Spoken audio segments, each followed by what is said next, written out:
हामी रोडमा सुत्नुपर्छ, हामी खाना नि खान नपाउने, हामी यही खाना खान्छौँ। बस पार्क चाहिँ कुनै पनि हिसाबले खाना खान खुवाउन योग्य ठाउँै होइन। यो सुरक्षाको हिसाबले पनि अब 24 घण्टा चाहिँ तपाईँको गाडी गुडी राखेको छ, खाना खाइराखेको छ, पिसाब यहीँ अब अव्यवस्थित मान्छेहरूले गरेका छन्। यी पछाडि लाइनै देख्नुहुन्छ, त्यही फोहोर पनि त त्यो खानामा खाने भयो। त यहाँ भनेको गाडी आइरहने गइरहने डिस्टर्ब भयो, अचानक दुर्घटना भयो भने 2-3 जना मान्छे एकैपटक मर्न सक्छ। अनि खाना खुवाउने मान्छेले जिम्मा लिने कि महानगर जवाफदेही हुने कि पैसा नआयो नि, असुरक्षित ठाउँ हो। हामी रोक्न दिने छैनौँ, बरु हामी रोडमा गएर सुत्छौँ, कुन गाडी ल्याएर पेलिदिन्छ बरु हामी मर्न तयार छौँ। हाम्रो खाना जस्तो चलेको थियो यत्रो 8 महिना त्यस्तै चलोस् भन्न चाहन्छु। अहिले पनि हामीहरूको काम छैन, काम नभएपछि यहाँ धेरैजना त भोकले मर्छ, रोगले होइन भोकले मर्छ। खाना खान जाने जति पर्छ त गाडीमा छिटो प्रसुति गृह हस्पिटलको थोरै अगाडि गएर वनस्पति विभागबाट दाहिनेपट्टि झरेर तल बागमती किनारको चौरमा वरिपरि जस्ताले बेरेर बडा खुल्ला स्पेस छ, धुवा धुलो छैन। अब त्यसलाई बिस्तारै क्रमशः सफा गरेर व्यवस्थित तरिकाले खाना खुवाउने व्यवस्थाको तयारी हुँदैछ। अब यहाँ बस पार्कमा चाहिँ आवागमनमा असुविधा, फोहोर मैला, धुवा धुलो, यो खाना खाने मान्छेलाई पनि अस्वस्थकर खाना आए पनि उसलाई अस्वस्थ हुने भएको कारणले त्यहाँ चाहिँ धुवा धुलो रहित सफा अलिकति घरमै खाए जस्तो बिस्तारै क्रमशः त्यहाँ जस्ताले वरिपरि बारिएको छ। अब आवश्यक भयो भने अब विभिन्न सङ्घ संस्थाले टेन्टहरू पनि टाङ्नुहुन्छ, धाराको व्यवस्था हुन्छ, उहाँहरू नुहाइ गर्नुहुन्छ, हातमुख धुनुहुन्छ, व्यवस्थित तरिकाले खाना सक्नुहुन्छ। खाना ल्याउनेहरूलाई चाहिँ बन्द गर्न पाइँदैन, खाना ल्याउनेलाई बन्द गर्न पाइँदैन। एकजना होइन, हाम्रो 400 जना अहिले पनि हुनुहुन्छ खाना खानेहरू, उहाँहरूको पेट हामी भोकले मार्न दिने छैन। म बस पार्क भनेको आवागमनमा असुविधा। अब यहाँ कतिपय मान्छेको चरित्र एउटै हुँदैन, पकेटिङका कुराहरू छन् होइन। अब चाहिँ मादक पदार्थ सेवन गरेर यहीँ खाना खाने दुर्व्यवहारका कुराहरू छन्। सामान्य नागरिकले आवागमनमा पनि असुविधा बेहोरेको अवस्था छ। व्यक्तिगत हिसाबमा संस्थाले यो राम्रो गरेको छ। हाम्रो टिम नेपाल लगायत विभिन्न संस्थाहरूले सामूहिक रूपमै त्यहाँ चाहिँ लगभग 1000 मान्छेलाई एकैचोटि खुवाउँछु भन्दा पनि पुग्ने ठाउँ छ। त्यसलाई व्यवस्थित गरेर त्यसलाई चाहिँ एउटा राम्रो चाहिँ विपन्न नागरिकहरूलाई सहयोग पुग्ने तहमा सबैले लागेर गर्दा त राष्ट्रकै गौरव पनि हुन्छ होला। स्वयंसेवी संस्था र महानगरपालिकासँग छलफल भएको कुराका आधारमा होइन, कुराका आधारमा त्यसलाई चाहिँ दीर्घकालीन रूपमा व्यवस्थित गर्ने अथवा भन्ने छ। अब योभन्दा अगाडि पनि सबै सडकका चाहिँ मान्छेहरू उठाएर उहाँ बालाजुमा चाहिँ मानव सेवा आश्रममा लगेर खाना खुवाएकै हो। अब महानगरले असहयोग गर्छ भन्ने कुरा चाहिँ भ्रम हो र यो महानगरलाई अथवा राजनीतिक हिसाबले मेयर साहबलाई चाहिँ होच्याउने हिसाबले आएको प्रस्तुति हो भन्ने मलाई चाहिँ लाग्छ। महानगरले कसैलाई खाना प्रतिबन्ध लाउने, खाना नदिने भन्ने प्रश्नै होइन, यो सबभन्दा ठुलो भ्रम र झुट हो। अहिले कामै छैन, कामै दिँदैन, कोरोना भन्छ जसले पनि। अनि कोरोना भन्छ, खोइ त कोरोना कस्तो कोरोना त? हामी खानु परेन भात, पऱ्यो नि हामीलाई भात यहीँ चाहिन्छ, यहीँ बसेर खाने हो हामी भात। नगरपालिकाको हो बढाउने काम चाहिँ होइन, 6.5-7 महिनादेखि नगरपालिकाले बढाएर लाउने, मैले बढालेको यहाँ सबै। खाना खान जानेले टोली पैसा त बस्ने हो, खाना खान जाने जति पर्छ त गाडीमा छिटो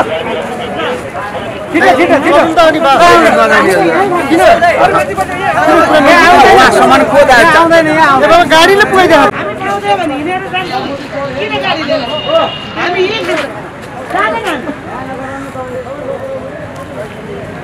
जाने को बस्नु त नजाने छ, म मेरो काममा जान्छु। दर्शकबिन तपाईहरू देख्न सक्नुहुन्छ यो रत्न पार्क हो। हामी यहाँ खाना बाँडिरहेको देख्थ्यौँ। योभन्दा केही समय अगाडि बिहान बेलुका यहाँ खाना बाँडेको थियो। अहिले महानगरपालिकाले यो गाडी लिएर आएको छ। तपाईहरू देख्न सक्नुहुन्छ महानगरपालिकाको कर्मचारी, प्रहरी प्रशासन देख्नुहुन्छ। उहाँहरूले व्यवस्थित तरिकाले प्रसुति गृहको अगाडिपट्टि व्यवस्थित गर्नुभएको छ। वनस्पति हामीसँग यहाँ महानगरपालिकाको सर हुनुहुन्छ, उहाँसँग हामी थोरै जोडिन्छौँ। जस्तो सर, योभन्दा अगाडि यहाँ खाना बाँडिरहेको थियो, तपाईँहरूले केही व्यवस्थित गर्छु पार्टी प्यालेसमा भन्ने कुरा पनि विवादमा आएको थियो। त्यसपछि तपाईँहरूले थोरै व्यवस्थित गर्न लाग्नु भएको छ। अब यहाँ बाँडिरहेको खाना कहाँ खान पाउँछन्? यहाँको मान्छेले भनिदिनु न। प्रसुति गृह हस्पिटलको थोरै अगाडि गएर वनस्पति विभागबाट दाहिनेपट्टि झरेर तल बागमती किनारको चौरमा वरिपरि जस्ताले बेरेर बडा खुल्ला स्पेस छ, धुवा धुलो छैन। अब त्यसलाई बिस्तारै क्रमशः सफा गरेर व्यवस्थित तरिकाले खाना खुवाउने व्यवस्थाको तयारी हुँदैछ। अब यहाँ बस पार्कमा चाहिँ आवागमनमा असुविधा, फोहोर मैला, धुवा धुलो, यो खाना खाने मान्छेलाई पनि अस्वस्थकर खाना, स्वस्थकर खाना आए पनि उसलाई अस्वस्थ हुने भएको कारणले त्यहाँ चाहिँ धुवा धुलो रहित सफा अलिकति घरमै खाए जस्तो बिस्तारै क्रमशः त्यहाँ जस्ताले वरिपरि बारिएको छ। अब आवश्यक हो भने अब विभिन्न सङ्घ संस्थाले टेन्टहरू पनि टाङ्नुहुन्छ, धाराको व्यवस्था हुन्छ, उहाँहरू नुहाइधुवाइ गर्नुहुन्छ, हातमुख धुनुहुन्छ, व्यवस्थित तरिकाले खान सक्नुहुन्छ। भनेपछि महानगरले अब यो खाना यसरी यो सडकमा यहाँ गाडी गुडिरहेछ, मान्छेहरू हिँडिरहेछन्, यसलाई व्यवस्थित गरेर व्यवस्थित तरिकाले अगाडि बढाउनको लागि महानगर सहकारी गर्न तयार छ। महानगरले पनि त्यसमा सहयोग गर्छु भन्नुभएकै छ र चाहिँ अब मेयर साहबले त्यसमा चाहिँ आवश्यक सहयोग गर्ने सार्वजनिक रूपमा भनिसक्नु भएको छ। त्यसलाई व्यवस्थित बनाऊ, खाना खाने मान्छेहरू स्वस्थकर खाना खानुहुन्छ, आनन्दले खानुहुन्छ। यहाँ भनेको गाडी आइरहने गइरहने डिस्टर्ब भयो, अचानक दुर्घटना भयो भने 2-3 जना मान्छे एकैपटक मर्न सक्छ।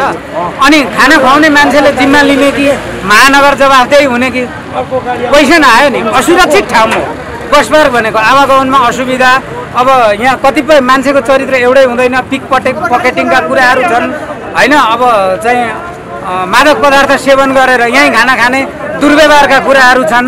सामान्य नागरिकले आवागमनमा पनि असुविधा बेहोरेको अवस्था छ। व्यक्तिगत हिसाबमा संस्थाले यो राम्रो गरेको छ।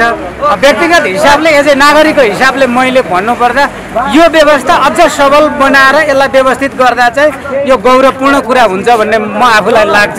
जस्तो सोसियल मिडियामा आएको जस्तो महानगरपालिका र मेयरको नाम प्रत्यक्ष रूपमा जोडेर आएको छ, उहाँहरू सस्तो लोकप्रियताको लागि यो काम गरिराख्नु भएको छ भन्ने कुराहरू पनि आयो र अहिले तपाईँहरूले थोरै व्यवस्थित गर्न लाग्नु भएको छ। यो कुरा राम्रो हो।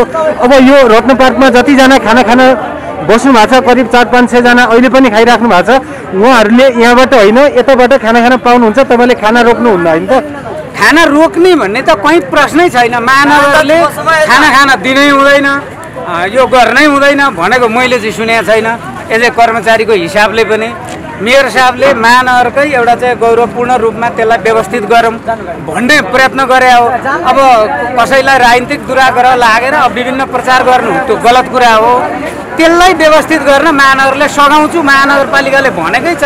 भनेपछि अब त्यहाँ मेयर साहबको गलत इन्टेन्सन आउने, महानगरले गलत गर्ने भन्ने प्रश्नै होइन, प्रश्नै आउने। आम पब्लिकलाई भनिदिनुहोस्, यहाँ हाम्रो मिडिया हेरेर बस्ने भने सम्पूर्णलाई भनिदिनुहोस्, रत्न पार्कमा खाना खाने मान्छेले भोकै मर्नु पर्दैन। उहाँहरूले जसरी खाना खानु भएको छ त्यहाँ प्रसुति गृहले अगाडि गएर खाना पाउनुहुन्छ होइन। अब यहाँ हाम्रो टिम नेपाल लगायत विभिन्न संस्थाहरूले सामूहिक रूपमै त्यहाँ चाहिँ लगभग 1000 मान्छेलाई एकैचोटि खुवाउँछु भन्दा पनि पुग्ने ठाउँ छ।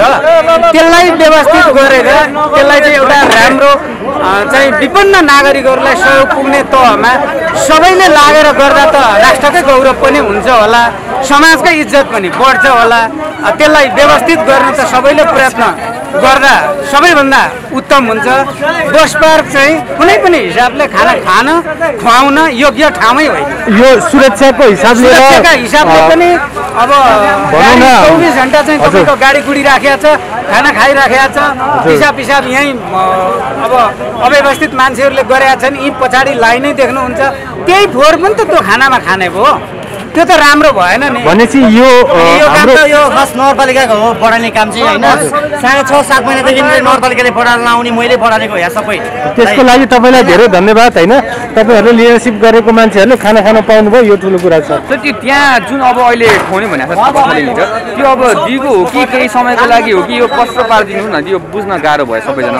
होइन अब अहिले यी चाहिँ स्वयंसेवी संस्था र महानगरपालिकासँग छलफल भएको कुराका आधारमा होइन, कुराका आधारमा त्यसलाई चाहिँ दीर्घकालीन रूपमा व्यवस्थित गर्ने अथवा भन्ने छ। अब योभन्दा अगाडि पनि सबै सडकका चाहिँ मान्छेहरू उठाएर उहाँ बालाजुमा चाहिँ मानव सेवा आश्रममा लगेर खाना खुवाएकै हो।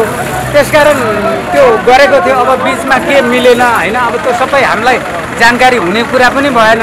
एटलिस्ट यो मामलामा मानव सेवाको सम्बन्धमा महानगरले नराम्रो गरेको छ, नराम्रो भएको छ भन्ने मलाई चाहिँ अनुभूति पनि छैन। हुन्छ, यो महानगरले आफ्नो ठाउँबाट सशक्त प्रयत्न गरेको छ, गर्छ भन्ने मेरो विश्वास हो। हुन्छ, यो कुराका लागि चाहिँ योभन्दा अगाडि पनि सडकका मन्दिरमा बसेका थुप्रै मान्छेहरूलाई मानव सेवा आश्रममा लगेर चाहिँ अब प्रहरी चाहिँ प्रधान कार्यालयसँगै कोअर्डिनेट गरेर काठमाडौँ महानगरको मेयर साहबको नेतृत्वमै समाज कल्याण विकास विभाग अन्तर्गत त्यो काम भएको थियो।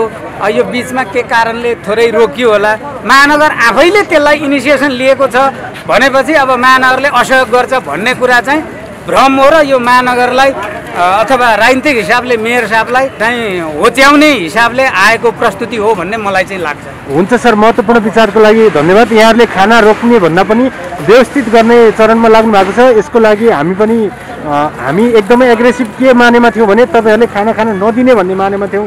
खाना दिने व्यवस्थित गर्छु भन्दा यो खुसीकै कुरा हो, बस पार्कमै खुवाउनुपर्छ भन्ने जरुरत होइन। तर पनि उहाँहरूले खाना खान पाउँदैन भन्ने अभिव्यक्ति चाहिँ गलत थियो। त्यो तपाईँहरूले गर्नु भएन, व्यवस्थित गर्ने प्रयास गर्नुभएको छ। यहाँहरूलाई धेरै धन्यवाद। अब यसमा चाहिँ एउटा कुरा, सबै नागरिकहरू, बुद्धिजीवीहरू, पत्रकार साथीहरू प्रष्ट हुन्छ। महानगरले कसैलाई खान प्रतिबन्ध लाउने, खान नदिने भन्ने प्रश्नै होइन। यो सबभन्दा ठुलो भ्रम र झुट हो। महानगर आफूले सहयोग गर्ने कुरामा मेयर साहबको भर्सनबाट प्रष्ट छ, छर्लङ्ग छ र उहाँले चाहिँ प्रचारबाजी मात्र बढी गर्न खोज्नु भएको थियो। त्यो कुरा हामीले लुकाउनु पर्दैन, किनभने सोसियल मिडियामा पनि प्रष्ट छ होइन। अब तपाईँहरूले यतिको व्यवस्थापन गर्नलाई अगाडि बढ्नुभयो, यसको लागि तपाईँहरूलाई धेरै धन्यवाद छ। यहाँहरूलाई पनि धन्यवाद। तपाईँको नाम भन्नु न। मेरो दिपा तामाङ। के गर्नुहुन्थ्यो तपाईँ? त्यो भन्दा ज्यामी गर्थेँ पहिला। ज्यामी भन्दा अहिले ज्यामी काम पनि बन्द छ? छैन, हाम्रो कामहरू बन्द छ अहिले।